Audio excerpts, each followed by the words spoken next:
娘说我是谢家的骄傲，只要带着她亲手做的花冠走过这道天锁，我便是大周最尊贵的女人。可是，一群马蜂却被藏在花冠里的细小毒虫吸引而来。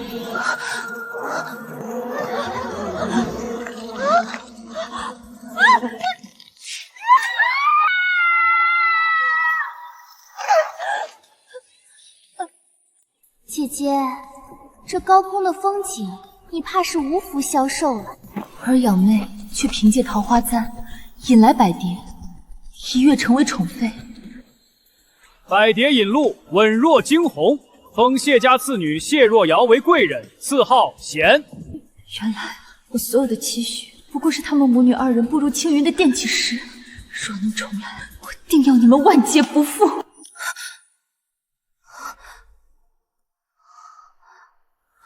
我回来了。月儿，这是娘亲手做的花冠，戴上它，保你引来百蝶，一生荣华。一生荣华，这一世我要让这满头毒虫咬在谢若瑶的喉咙上。娘亲手做的，女儿自然要戴。月儿，及时相近，莫让你妹妹等久了。你们姐妹二人何该并肩启程，方能接住那场泼天的富贵。母亲苦心，女儿明白。这番入宫，女儿定不负母亲期望，与妹妹同进同退。姐姐这花冠真是鲜艳夺目，进了宫定能招惹不少蜂蝶呢。妹妹净打趣我，这花冠是母亲熬了几夜亲手做的，重的是母亲的心意。妹妹这桃花簪虽然朴素，想必也是爹爹费心寻来的好东西。那是自然。既然都收拾好了，便跟着嬷嬷上车吧。淑月，入宫后多帮衬你妹妹。是，女儿记下了。这心意，我定会一分不少的还给你们。吉时已到，秀女们上车吧。是嬷嬷。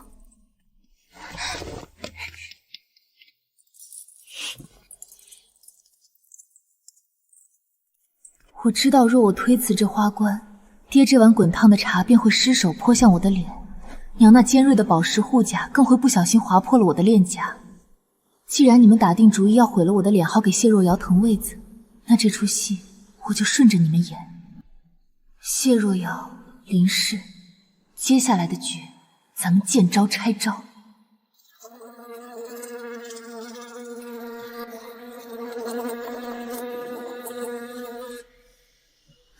嬷嬷，选秀的规矩我不大懂，您能否指点一二？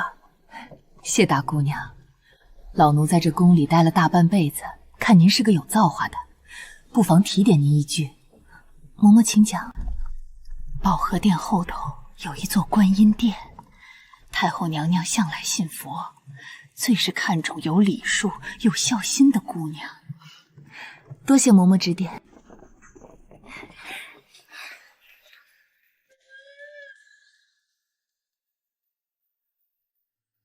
姐姐走得这么慢，莫非是这花冠太重，压得直不起腰了？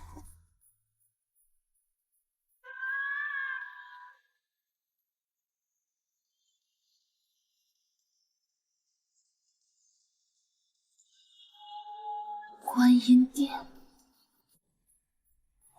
戏女谢若瑶，求菩萨保佑戏女今日选秀顺累，得皇上恩宠，将所有看不起我的人都踩在脚下。这桃花簪玉质极其特殊，遇火便会变色。若是这簪子变了模样，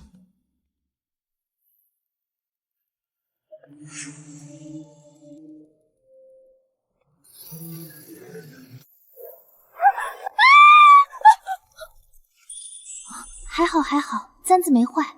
这火烧得这么旺，肯定预示着我今后在后宫红红火火。这是菩萨显灵在保佑我啊！戏女谢淑月，今日得见菩萨金身，心中惶恐，愿以母亲亲手制作，承载家族期望的花冠为贡品，供放观音菩萨，祈求我大周国泰民安，风调雨顺，太后娘娘与皇上福寿安康。这谢家嫡女果真是个懂规矩识大体的，不像旁人只求自身荣华，她一开口便是家国天下。太后娘娘若是知道，定会十分欢喜。装模作样的贱人，以为把这晦气玩意儿供起来就能逃过一死，而我凭着这桃花簪定能一飞冲天。若是头上什么都不戴，未免过于肃静。到了御前，便是殿前事宜的大罪。时间紧迫，只能就地取材了。这也太寒酸了吧！居然摘野花戴，看他穷酸的样，他戴着确实好看啊，把咱们都比下去。时辰到了，姑娘们，随老奴前往保和殿。若是冲撞了圣驾，小心你们的皮！前世我在这场大典上受尽屈辱惨死，这一世我要让这里成为我扶摇直上的第一步。礼部尚书谢天华之女谢淑月觐见。臣女谢淑月叩见皇上，叩见太后娘娘。愿皇上万岁万岁万万岁，太后娘娘千岁千岁千千岁。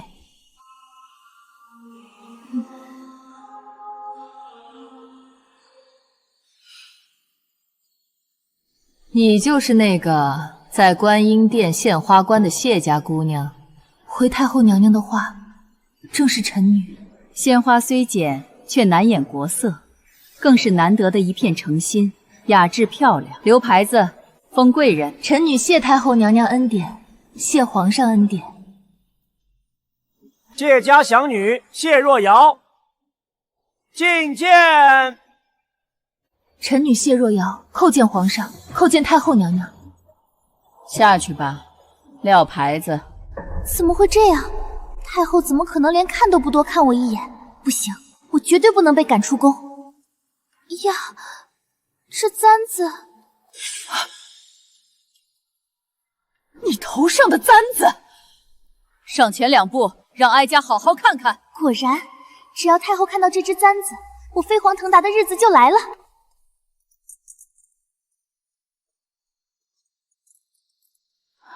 这是哀家母亲的遗物。臣女实在不知，这竟是太后娘娘生母的遗物。这是当年父亲在集市上偶然所得，见其虽然朴素，却透着古拙之气，便赠予了臣女。这簪子的玉质特殊，本该是通透的粉色，可你看看它现在的样子，如今竟变成了浑浊的鸡骨白。如此珍贵之物变成这般模样，可见你平日里保存不当，根本不曾爱惜。怎么会变色？明明进宫前还是粉色的，到底是在哪里出了差错？难道是在观音殿那场无名火？念在这簪子送回来的份上，留牌子，封答应。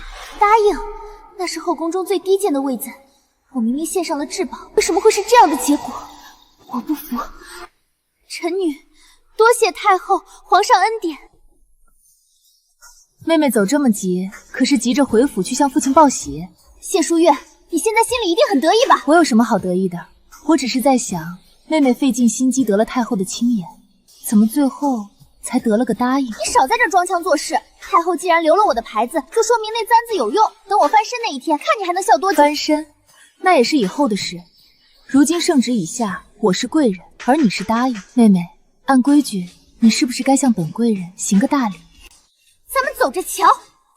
不过是贵人和答应的微微差距，便连表面功夫都懒得装了。谢若瑶，这后宫的路可比你想象的要长。终于可以回家待3天了，我娘肯定给我准备了最爱吃的桃花糕。按宫中规矩，众选秀女可以回家待3天，拜别父母。上辈子谢府是我十分眷恋的家，可这辈子我宁愿待在皇宫里。那对虚伪的爹娘若知道我没死，恐怕会有新的害人招数。姑娘，各府的马车都走得差不多了，谢府的人没来接您，需要老奴派人去催催吗？多谢嬷嬷费心，我不回去了。不回去，这可是宫里特许的恩典啊！臣女自请留在观音殿，侍奉菩萨，为太后与皇上祈福。这谢家大姑娘倒是真坐得住，这都第4天了，硬是一步没出过这殿门，可不是嘛？我昨儿路过她房门口，那抄好的经书都堆了半尺厚了。这3天她亲力亲为，连这地砖缝都擦得锃亮，这哪是来选秀的，倒像是真来侍奉菩萨的。依我看，这位往后的造化大着呢。谢姑娘，接太后娘娘懿旨，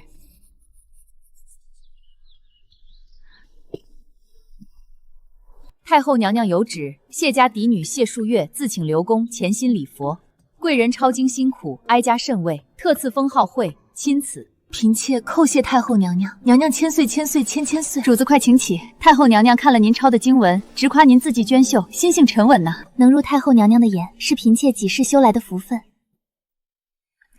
这都是太后娘娘的意思，主子且收下吧，老奴还要回慈宁宫复命，就不打扰了。上辈子谢若瑶进宫便是贵人，不到半年生了嫔，1年后封妃，3年后成了贵妃。她踩着我的尸骨一路高升，风光无限。这辈子我抢在她的前面，先得了太后的青眼。谢若瑶，属于你的好日子到头了。凭什么？凭什么她谢淑月能得太后字号？她算个什么东西？主子息怒，当心伤了手。闭嘴！都是你们这些没用的废物！谢淑月，你以为有太后撑腰就能骑到我头上吗？做梦！这后宫，我谢若瑶定要站得比你高，把你踩在脚下，碾碎成泥！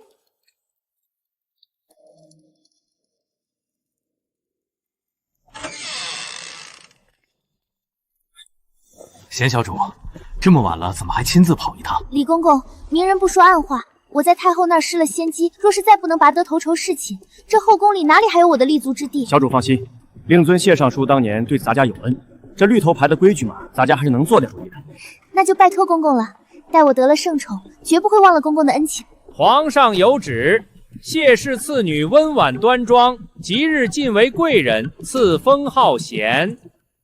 姐姐，这封号加身的感觉真是不错。你我现在可是平起平坐了。站住！你们干什么？这是太后娘娘赏赐给我家主子的芍药，你们凭什么抢走？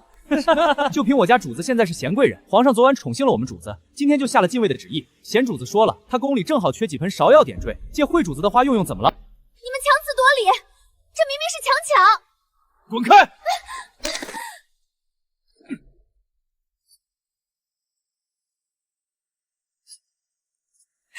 主子，他太过分了，抢了花不说，今天去内务府领绸缎，贤贵人的人又把咱们份里内的好料子全走了，就给咱们丢下这几匹破烂棉布。主子，您才是谢家的嫡女啊，他凭什么骑在您头上作威作福？把这些料子收进柜子里去。主子，太后娘娘交代的经文还没抄完，别让这些贤士分了心。他想抢就让他抢。谢若瑶啊，谢若瑶，你以为得了皇上的宠幸就能在这后宫横着走了？你现在爬得有多快，将来摔的就有多惨。皇上，您都连续3日翻臣妾的牌子了，是不是最疼爱臣妾呀？你乖巧懂事，朕自然疼你。陈妃那个倔脾气，气了朕这么多天，朕倒要看看她到底急不急。皇上，不好了，陈妃娘娘心口疼得厉害，喘不上气来，都快晕厥过去了。快，白家爷洗功！皇上，您去哪儿？您答应今晚陪臣妾的。陈妃身子不适，朕必须去看看。你给朕松手！皇上，太医已经过去了，您就留下来陪陪臣妾。朕叫你松手！我的手！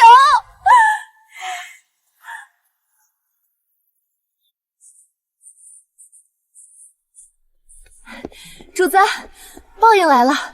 什么事？贤贵人摔断胳膊了。哦，怎么摔的？因为那位陈妃娘娘。陈妃是将门之女，与皇上青梅竹马，情深意重。皇上本想登基后立她为后，可太后嫌她生性跋扈，身子骨弱，便百般阻拦，这才只封了妃。这次大选又让陈妃心中郁结，根本不听皇上的劝解。皇上也是个倔脾气，受冷落后连着3日宠幸谢若瑶，想借她去气一气陈妃。听说她躺在地上疼得直打滚，现在满宫里都在笑话她。在这后宫，最忌讳的就是把自己当成下棋的人，却不知自己只是颗随时可弃的卒子。谢若瑶折了右臂，不过是利息。这后宫的白月光也到了该熄灭的时候。真正的棋局才刚刚开始。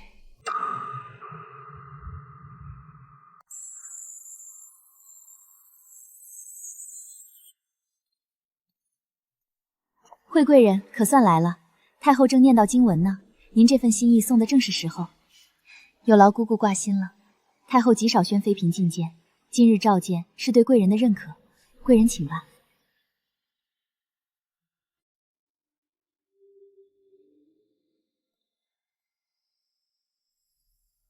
臣妾惠贵人给太后娘娘请安，愿太后娘娘万福金安。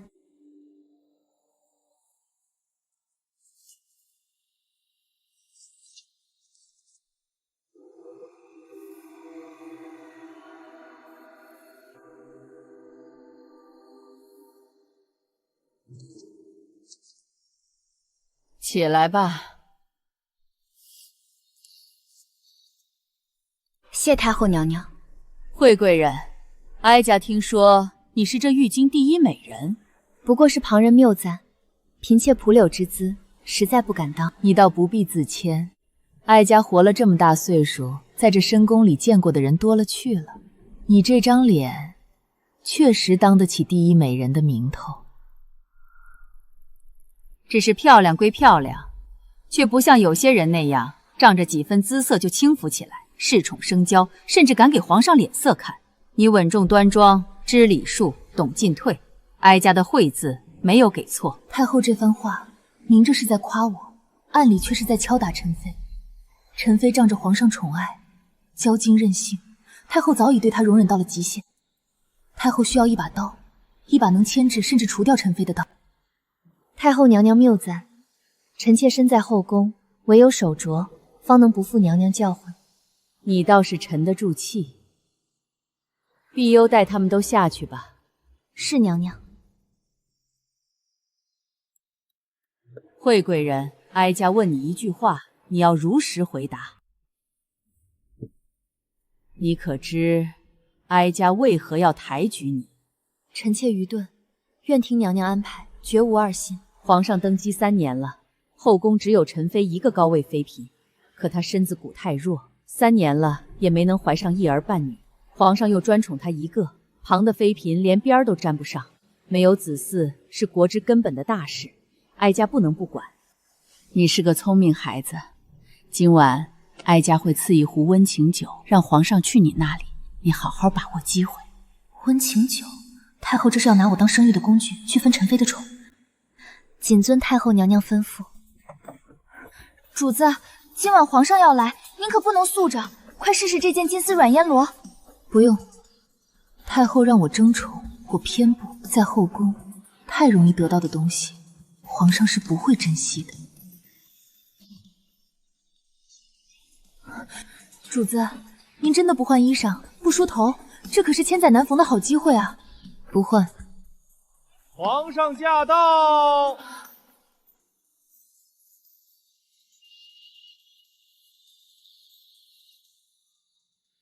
嫔妾恭迎皇上。平身。你就是惠贵人谢淑月。回皇上，正是臣妾。朕还有事，你早些歇息。恭送皇上。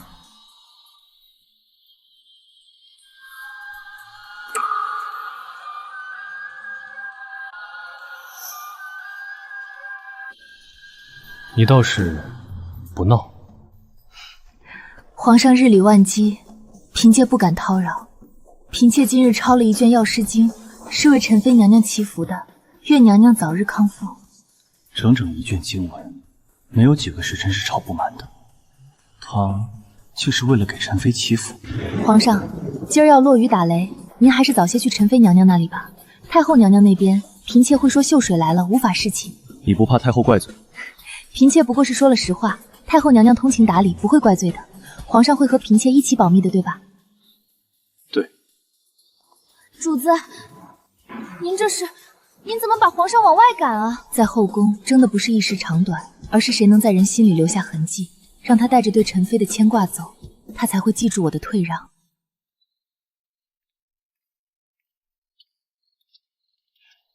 惠贵人，这些东西是皇上的一点心意，您收着。有劳公公了。主子，把皇上赶走了，皇上反倒赏了这么多东西。欲先取之，必先予之。他昨晚心里只有陈妃，我若像别人那样死缠烂打，只会惹他厌烦。在所有人都在抢的时候，我让了，他反而觉得亏欠。此后，皇上便时常来我这儿小坐。他来的时候，我大多在抄经，他也不打扰，就看看书，喝喝茶。朕在你这里，倒觉得心里安生。皇上若是觉得安生，常来便是。人人都想从朕这里得到些什么，恩宠、位分、子嗣，只有你，什么也不要。嫔妾只盼能常伴皇上左右，为皇上和太后抄经祈福，已是嫔妾最大的福分。我当然要，我要的是比恩宠、位孙、嗣子都更长久的东西。我要活着，还要把那些害过我的人踩在脚下。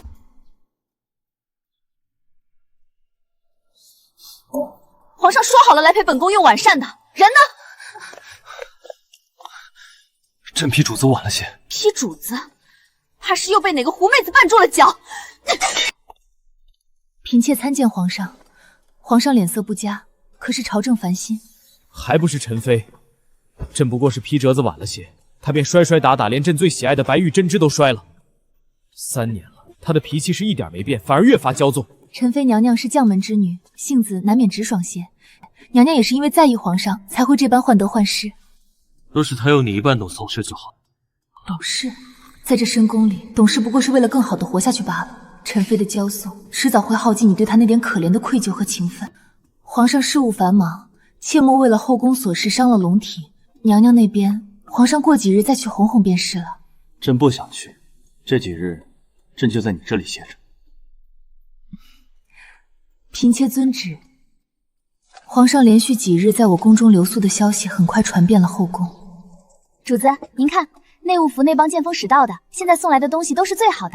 贤贵人那边听说气得砸了好几个花瓶呢。让他砸吧，他越是沉不住气，错处就越多。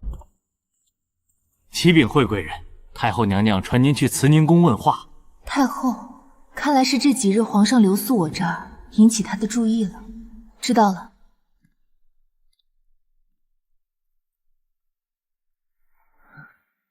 嫔妾谢淑月，给太后娘娘请安，愿娘娘万福金安。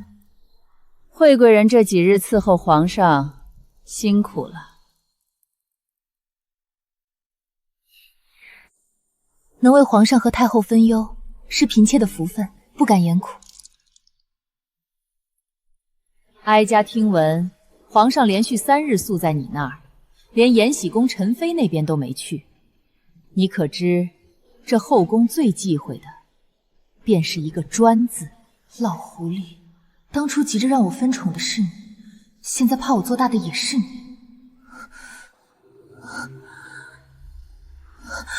太后娘娘明鉴，嫔妾绝不敢有专宠之心。皇上近日心绪不佳，只是来嫔妾那儿喝茶，寻个清静，并未做逾矩之事。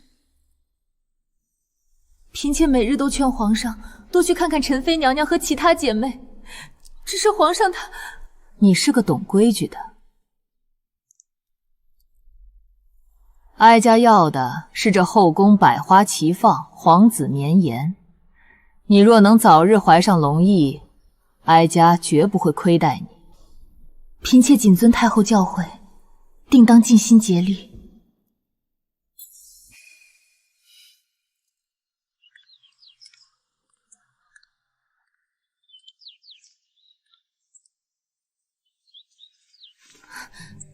站住！谢淑月，你少得意！别以为皇上去了你那里几天，你就能飞上枝头变凤凰了。让开！你别忘了你的身份，你不过是个用来制衡陈妃的棋子。等皇上厌倦了你那副寡淡的样子，我看你还怎么嚣张！棋子，至少我还有做棋子的价值，而你呢，得上棋盘的资格都没有。你若再敢在我面前犬吠，我不介意再烧你一次头发。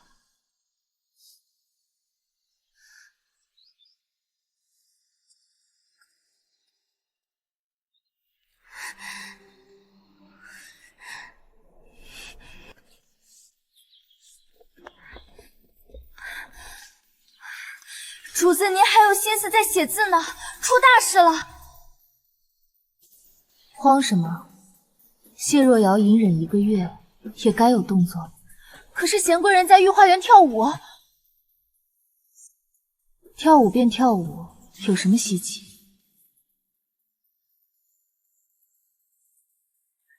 她穿的是鹅黄色的衣裳，当年陈妃娘娘与皇上初见，穿的就是这颜色。而且李公公还让人去请皇上了，这会儿皇上怕是已经到御花园了。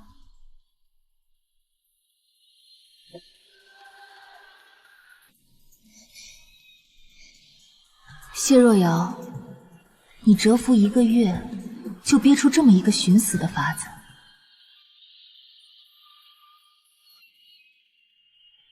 奴婢远远瞧见皇上笑得极高兴，还亲手扶了贤贵人一把。自从陈妃娘娘病了，奴婢就没见皇上这样笑过，这可如何是好？笑得高兴，在这深宫里，笑得最高兴的时候，往往也是最清醒、最绝情的时候。皇上此刻笑得有多深，等他回过神来，那股被冒犯的厌恶感就会有多重。知道了，主子，您就不着急吗？贤贵人这一招要是成了，以后还不得骑到您头上来？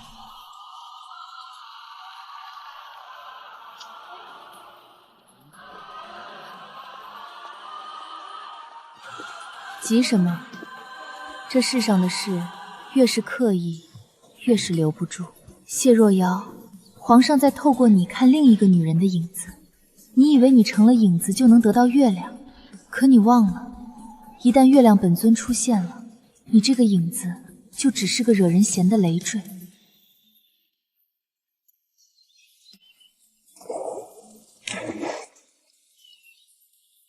主子，这荷花开得虽好，可日头见毒了，咱们回吧。不急，这池子里的风最是清醒。瞧，总有些按耐不住的，要自个儿跳出来搅浑着水。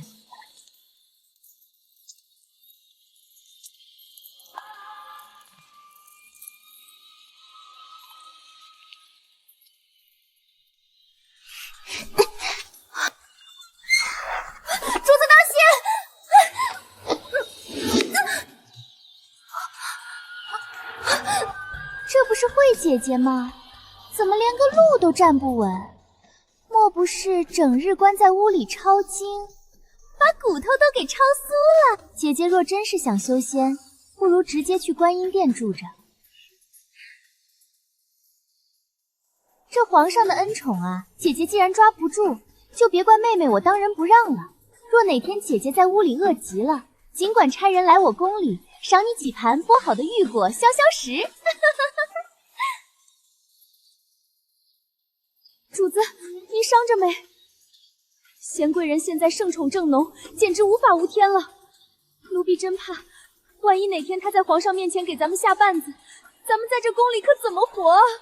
不必慌乱，她现在跳得越高，陈妃心里的那根刺就扎得越深。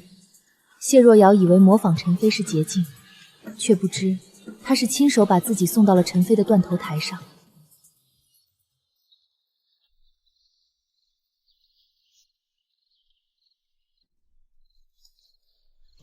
春枝，把我这几个月抄好的100份药师经封装好，你亲自带人送去观音殿供奉，为陈妃娘娘祈求康健。100份啊！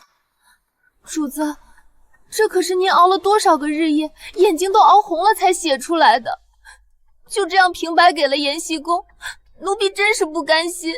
去跟观音殿的师傅交代清楚，这些经文要供在佛前，受足香火，供满749天方可。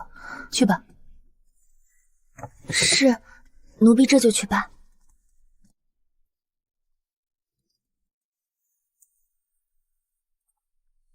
谢若瑶在抢宠，而我是在救命。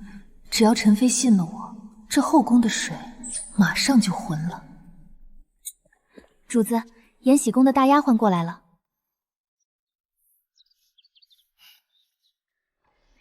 快请进来。惠贵人，我家娘娘听闻您在观音殿为她日夜祝祷，甚至供奉了100卷经书，心中感念。这荷包是娘娘病中亲手缝制的，特遣奴婢送来，谢过主子的一片真心。嫔妾微末心意，竟劳烦娘娘病中动针，实在罪过，烦请姑娘回禀娘娘，这份重礼淑月定会随身佩戴，片刻不离，全当是娘娘给淑月的护身符了。主子的话，奴婢定一字不落的带回延禧宫。娘娘身子弱，身边离不得人，奴婢这就告退了。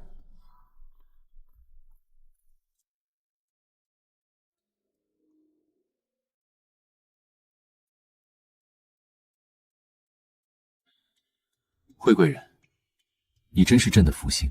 延禧宫刚传话来，陈妃近来胃口大开，竟能进些补药和清粥了。太医都说是你的药师经在佛前显了灵。是陈妃娘娘福泽深厚，嫔妾不敢居功。只要娘娘凤体安康，嫔妾便是日夜祝祷也是值得的。陈妃今日还同朕念叨，说等那100卷经文在观音房供满49天，她要亲自去烧经祈福。这份心意，朕记在心里了。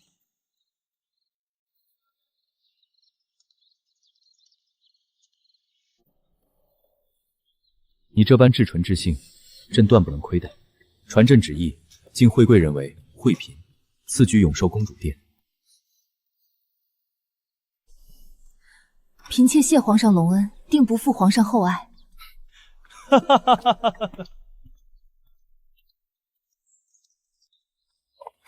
主子，咱们升了，不仅封了嫔，连陈妃娘娘都见好了。这往后宫里谁敢给咱们脸色看？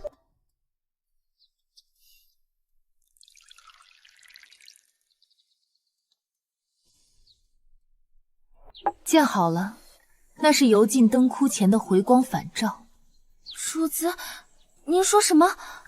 陈妃那是命不久矣了，她要亲自去烧经，那便是她给自己选好的葬身之地。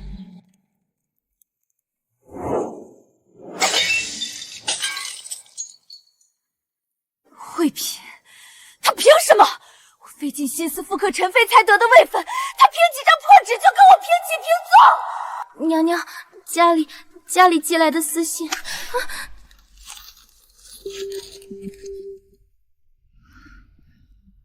原来如此，爹娘说的对，是我太心急了。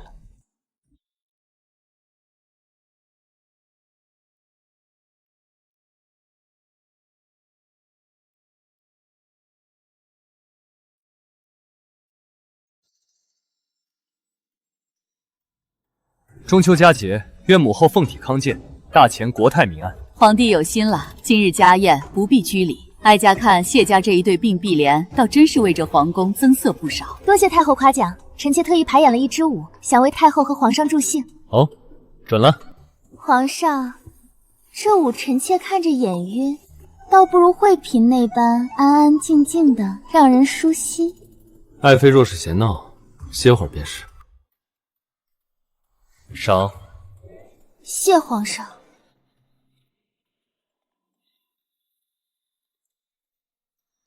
月儿，怎的喝这么多冷酒？女儿心里高兴，多喝了2杯。姐姐莫不是看我得了赏赐，心里不痛快，借酒浇愁吧？好了好了，都是亲姐妹，在宫里要互相帮衬。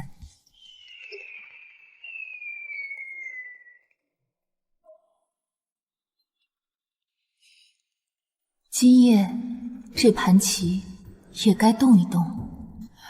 哀家有些乏了，先回去了。母后，儿臣送您回宫。不必了，你留下来陪着他们，哀家自己回去便是。臣妾也先回去了。月儿，你瘦了，在宫里是不是受了委屈？娘多虑了，女儿很好。若是真的挂念我，为何入宫半年，一封家书都不曾寄过？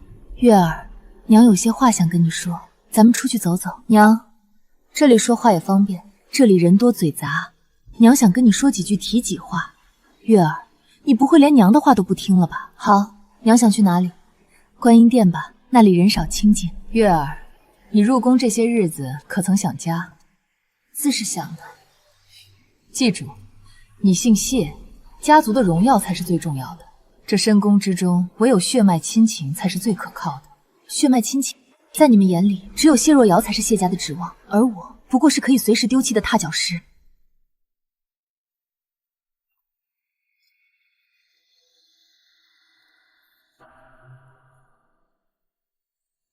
那料子是苏州织造专供的月光缎，全后宫只有陈妃有。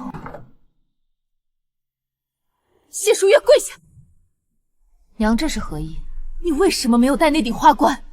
那3天，你为什么不回家？你知不知道我和你爹在家里等了你3天？你进宫之后，处处跟若瑶作对，他进嫔你也进嫔，你素面迎驾，抢他的风头，你是存心要跟他过不去是不是？谢淑月，我哪里对不住你？你就是这么报答我的养育之恩。养育之恩，娘，那顶花冠里到底放了什么？什么放了什么？你自己不戴，反倒怪起花冠来了。花冠里有透明蚜虫，蚜虫分泌蜜露，最易吸引马蜂。只要我戴上那顶花冠走动，必会被群蜂蛰灭，容貌尽毁，甚至丧命。娘，您做那顶花冠的时候就想让我死，对不对？是又怎样？谢淑月，你以为你是谁？你占了若瑶嫡长女的位子，怎么就如此心安理得、恬不知耻呢？我的若瑶比你聪明，比你懂事，琴棋书画、诗词歌序、待人接物，哪一样不比你强？历来选秀，一家只能中1个秀女，就算中了2个，得宠的也只会有1个。若瑶有大志向，入宫是她的梦想，你怎能靠着这张狐妹子脸阻拦她的路？你活着1天就是瑶儿的绊脚石，路不是念在你是从我肚子里爬出来的份上，我早就……可能我是母亲10月怀胎生下的，难道？爹带你去看烟花，月儿是爹爹的掌上明珠，爹爹最好啦！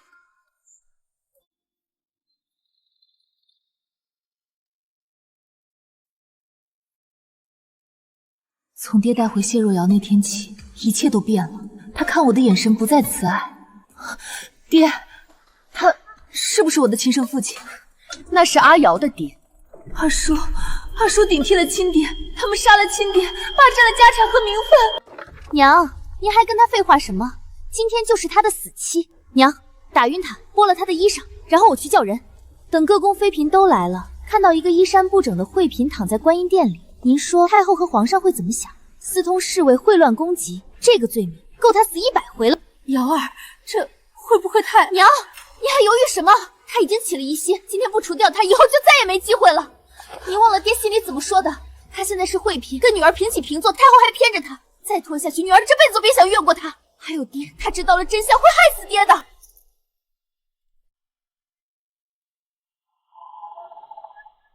是陈飞，他一直在那里，听到了全部，必须拉他下水。快跑！有人要害我们，去叫人！有人在外面！不可能，我让人守在大门外，不许任何人靠近。不管是谁，先打晕再说，绝不能让他跑了！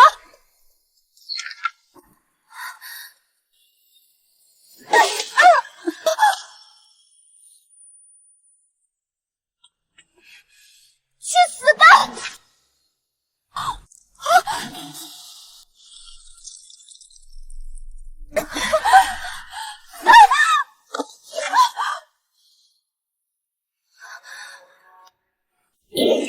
说，你们到底居心何在？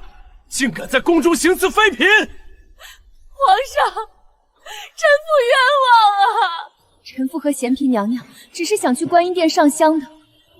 臣妇思念女儿，想跟惠嫔娘娘说几句提己话，谁知惠嫔娘娘忽然发了疯，拔出刀来就要伤人。臣妇是护女心切，为了保护贤嫔，才迫不得已捡起地上的棍子，想要阻止她。至于陈妃娘娘，臣妇当时根本没有看到陈妃娘娘，是惠嫔自己冲上去的。皇上若是不信，可以去查。臣妇对惠嫔娘娘只有慈母之心，绝无半分歹意啊！慈母之心，你当朕是3岁小儿吗？贤嫔，你说，到底是怎么回事？皇上，臣妾不知道，臣妾什么都不知道，是谢淑月。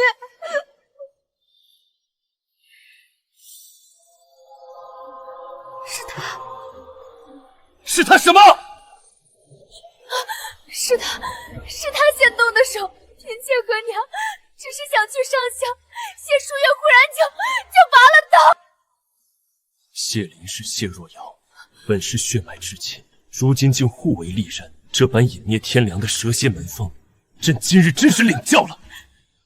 更何况，你们还想杀了朕的陈妃！来人！谢灵氏意图杀害妃嫔，罪大恶极，念在谢文华一品大人的体上面，赐白绫即刻执行。谢若瑶，废黜封号，杖50，即刻执行。皇上饶命啊！嫔妾知错了，嫔妾真的知错了。拖下去。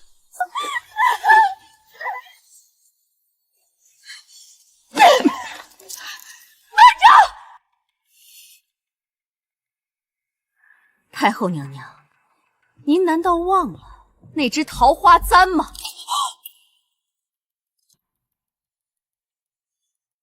先把这2个人关进天牢。哼！母后，一只簪子而已，难道还能抵过杀人害命之罪？皇上，谢文华是1品尚书，其妻在宫中生事牵连甚广，若草率赐死，恐怕会引来前朝非议。此事需仔细审问，给朝臣一个交代。先将2人关入天牢，从严审讯，任何人不得私自探视。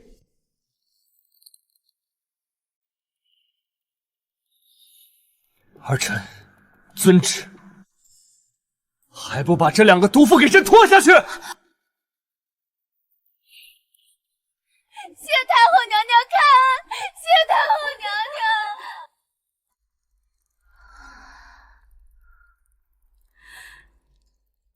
慧嫔，你终于醒了。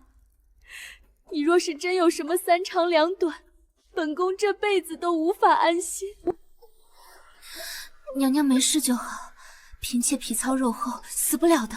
你别乱动。太医说你伤了筋骨，需要静养。你放心，皇上已经震怒，下旨要赐死那对毒妇了。赐死？皇上真的赐死他们了？本来皇上已经下旨赐白流了，谁知你娘突然像疯了一样，大喊什么太后娘娘，您难道忘了那只桃花簪吗？结果太后听了这话，脸色大变，硬是拦下了皇上，说要顾及朝臣颜面，把他们关进了天牢，还要从严审讯。桃花簪，那只破旧的桃花簪，竟然能让太后当众妥协，能让太后连杀人害命的罪都能压下来。他背后绝对藏着一个惊天大秘密，一个能拿捏住太后命脉的死穴。春枝，扶我起来，我要去天牢。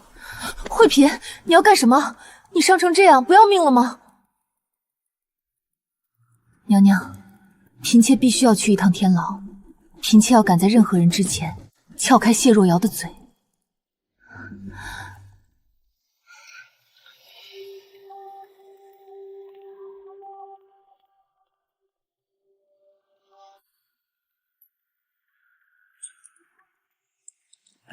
娘娘，您抓紧时间，小的在外面给您把风。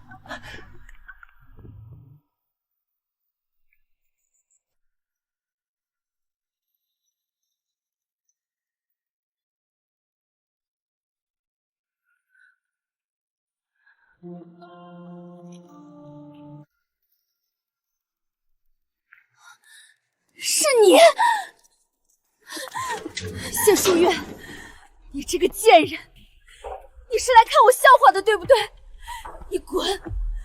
我不想看见你！你给我滚！我来是给你一条活路。你说什么？你和娘只能活一个，谁先把太后的秘密说出来，谁就能活着走出天牢。你想想清楚，娘是1品诰命夫人，她见过的大风大浪比你多得多。他要是抢在你前面把实情交代了，你对太后来粮就毫无价值了，到时你只有死路一条。可如果你先说出来，我就能去求陈妃，她要是肯开口保你，你一定能保住性命，甚至还能保住位分。你真的能去求陈妃？我为什么要骗你？我只想要太后的秘密。10年前，太后下了一道密旨，太后让谢文华去江南。明面上是去赈灾，实际上是去杀一个人。杀谁？镇国公老夫人。老夫人在江南横行霸道，强占民田，草菅人命，弹劾她的奏折列起来比人还高，太后压不住。再这样下去，迟早要牵连到太后自己。太后不能明着动手，只能借刀杀人。谢文华接了旨意，但他不敢自己动手，他找了我爹谢文柏。你爹谢文柏，我爹一直在江南替谢家打理产业，熟悉当地情况。大伯把太后赐的毒药交给了我爹，我爹做成了，老夫人死了，对外宣称是暴病而亡。可是我爹手里还剩了一些毒药，他趁着大伯不备下在了酒里，大伯被毒死了。我爹和大伯本就长得很相似，他便顶替了大伯的身份，带我回了谢府。原来爹不是不爱我了，他早就死在了自己亲弟弟手里。那只桃花簪呢？说，那是太后母亲的遗物，我爹拿它作为把柄要挟太后。他说太后要是敢翻脸，就把太后杀母的丑事捅出去，大家鱼死网破。所以太后才必须抬举我入宫。谢淑月，我知道的都告诉你了，你答应过我的，让陈飞救我，你快去啊！救你？你害死我亲爹，霸占我谢家，还想毁我清白？你觉得我会救一个杀父仇人的孽种吗？谢淑月，你骗我，你不得好死！爹，你在天之灵看到了吗？太后知道那个假货占了您的家，知道桃花簪是威胁，她把我选进宫，给我赐号，根本不是看中我，只是把我当成牵制谢若瑶和谢文柏的妻子。既然你们都把我当妻子，那我就掀翻这盘棋，你们一个都别想活！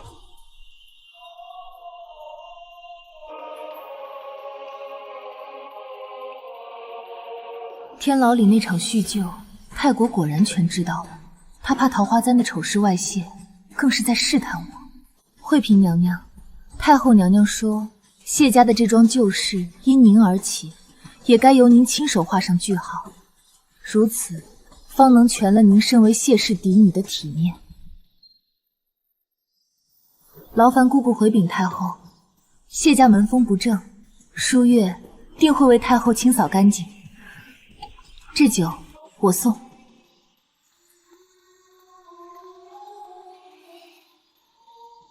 爹，您在那儿等得太久了。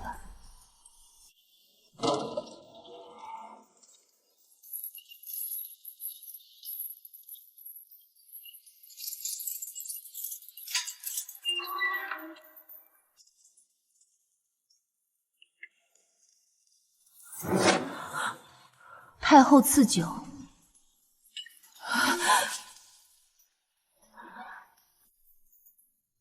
太后终究是不肯留活口。月儿，娘这一辈子眼里心里都只有那个人，却把你这个亲生骨肉看成了眼中钉。那顶花冠送我出门时，娘心里可有过一丝不忍？不忍。那时娘只想着，只要你没了，阿瑶便能高枕无忧，谢家便还是谢家。娘错了。娘直到这大祸临头才看清，你爹才是这世上最疼娘的人。可娘亲手毁了他的血脉，毁了你。月儿，这最后一杯，算是娘欠你的。往后没了我这狠心的娘，你要在这宫里好好活下去。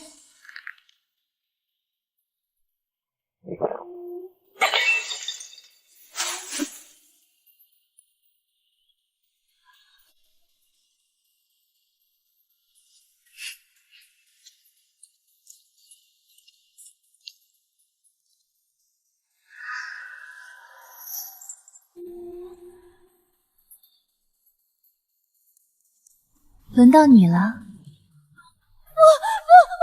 要！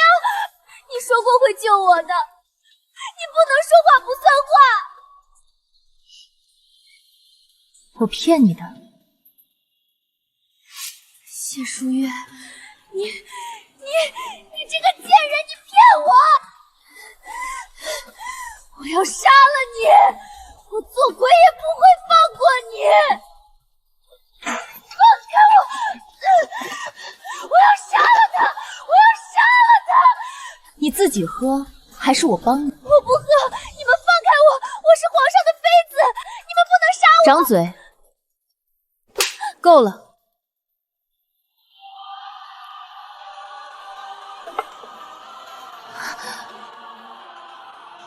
你偷走我的人生，今天连本带利还给我。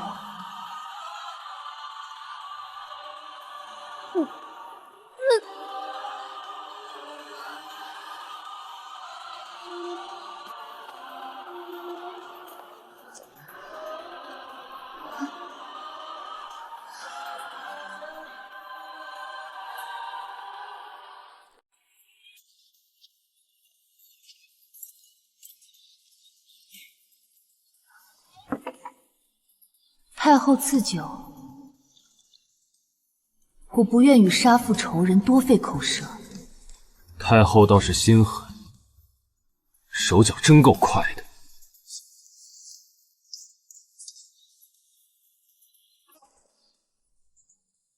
大小姐，你知道这是什么酒吗？知道。你不怕？怕什么？哈哈哈哈哈哈！好有胆量，跟你爹一样。你知道吗？你爹死的时候眼睛睁得大大的，死不瞑目，我亲手合上的。他临死前抓着我的袖子，求我放过你。他说：“孩子无辜，让我别害你。”我答应了，然后我就回京了，占了你的家。你在我眼皮子底下活了10几年，我有1万次机会掐死你，可我没有。留着你这祸根，倒也有趣。大小姐，你记住了，这宫里没有好人，太后不是好人，皇上不是好人，你也不是好人。要不然，你在观音殿为什么喊陈妃是春枝呢？你在误导你娘和阿瑶，你会不得好死的。爹，女儿替您报仇了。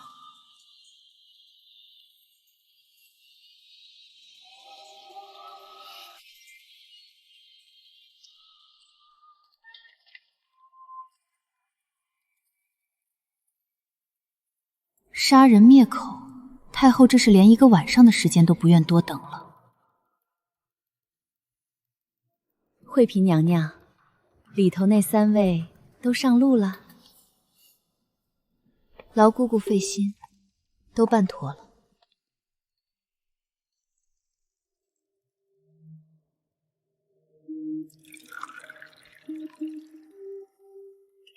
太后娘娘说，这谢家的事，外人知道的越少越好。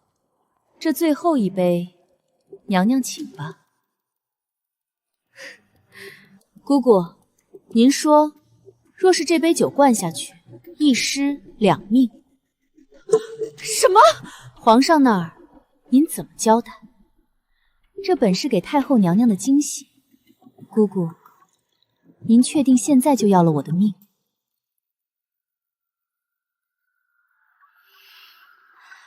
有劳太医，请去偏殿拟方子吧。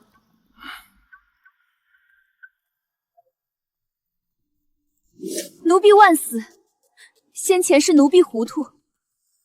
太后娘娘听闻喜后，已下旨晋封惠嫔为惠妃，赐居慈宁宫偏殿养胎，即刻挪宫。太后娘娘说了，请娘娘在老人家眼皮子底下安分待产，等皇子落地，娘娘求什么恩典，太后都会给。养胎，分明是怕我死在外面，要把我圈在这眼皮子底下，等我产子之日，便是她在此第9之时。老狐狸，想等我生完再杀，在那之前，我定先送你归西。听说陈妃娘娘身子不适，派人去永寿宫要补品。惠妃娘娘性子软，连太后赐的安胎药都让出去了。这陈妃也太跋扈了，连皇赐的药都敢抢。走，快去禀报太后。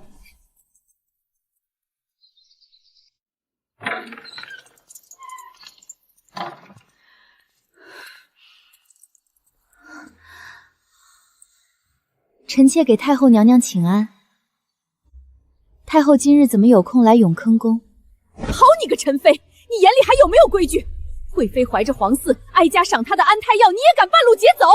太后娘娘明鉴，那是惠妃妹妹看臣妾身子不爽利，主动送来孝敬臣妾的，臣妾怎么就不能收了？你还要不要脸？你霸着皇上10年，生不出一男半女，是个不下蛋的母鸡。如今别人有了身孕，你还要抢她的安胎药，你是想绝了皇上的后吗？你胡说！皇上宠我是因为我是他的结发妻子。你这个心肠歹毒的老妇，当年若不是你在我的饮食里动手脚，我怎会没有放肆？你敢污蔑哀家，你涂脂抹粉，魅惑君旨，简直就是个祸国殃民的妖妃。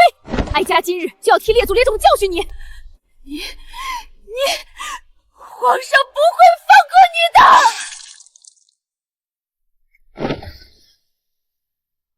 娘娘，陈妃娘娘吐血了！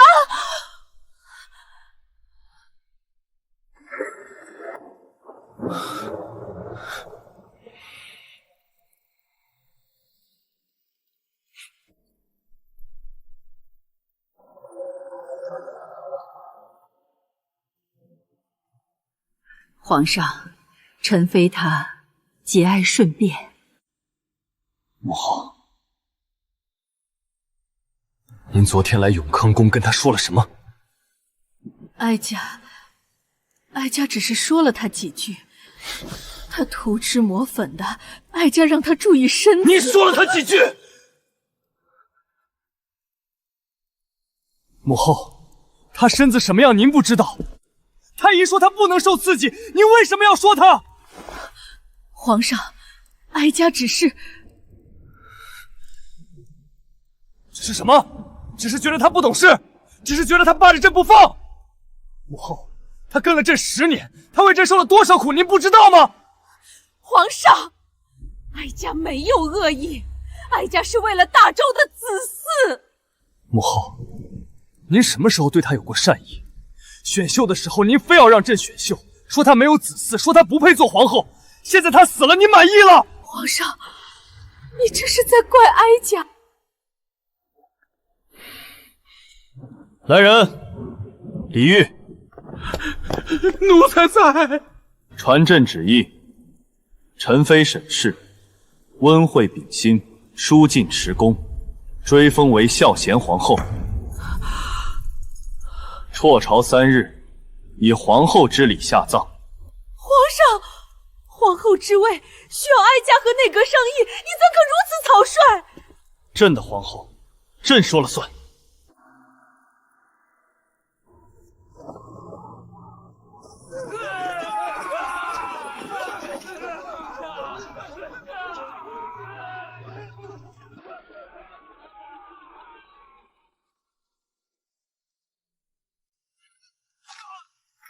皇上，凡是昨日去过永科宫且私下里与慈宁宫有过往来的，全数拿下了，就在底下候着。这宫里欠沈氏的，朕要你们一笔一笔用命来填。继续打，不必留活口。传旨，即刻封锁慈宁宫，无朕口谕，任何人不得出入。哀家斗了一辈子，终究是老了。走吧，去五台山。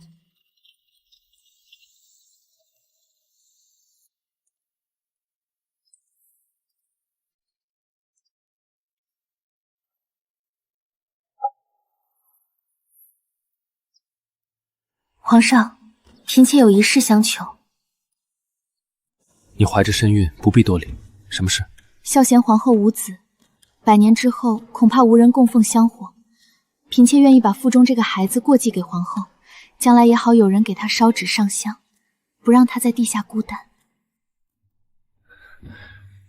惠妃，朕这辈子欠她的太多了，你能替朕还上这份债，朕不知道该怎么谢你。只要皇上安心，这孩子能记在皇后姐姐名下，也是她的福气。人人都在抢，唯有你在让。月儿，这中宫之位悬虚已久，唯有你才配替朕守着这后宫，替沈氏收这份香火。李煜，传旨。老奴领旨，奉天承运，皇帝诏曰：惠妃沈氏柔嘉诚信，淑慎持忠，堪当中宫之位，册封为皇后，赐居坤宁宫，钦此。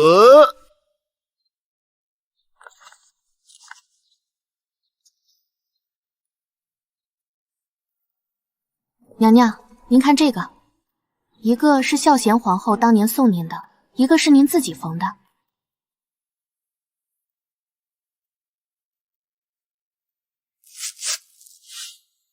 麝香和红花，活血化瘀，女子常用，则不孕。这孝贤皇后她一开始就想害您。在这吃人的皇宫里，从来就没有无缘无故的善意。我不欠任何人，一切都是以恶制恶罢了。娘娘，五台山急报，太后暗中联络旧渡武将，搜集您干政的伪证，更想借先帝遗诏伺机回宫，夺回大权。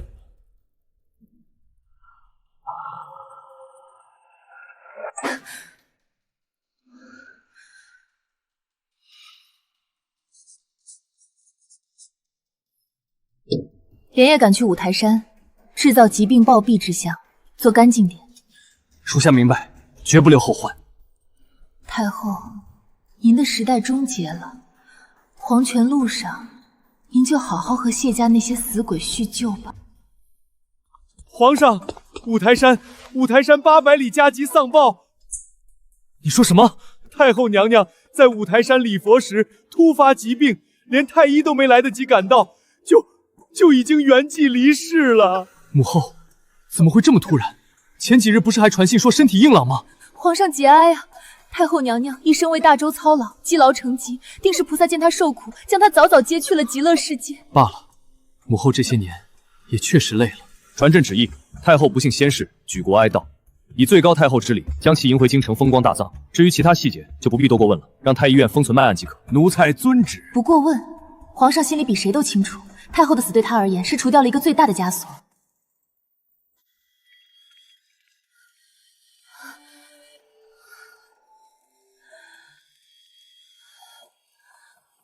娘娘用力呀，老奴已经看到头了，您再加把劲儿。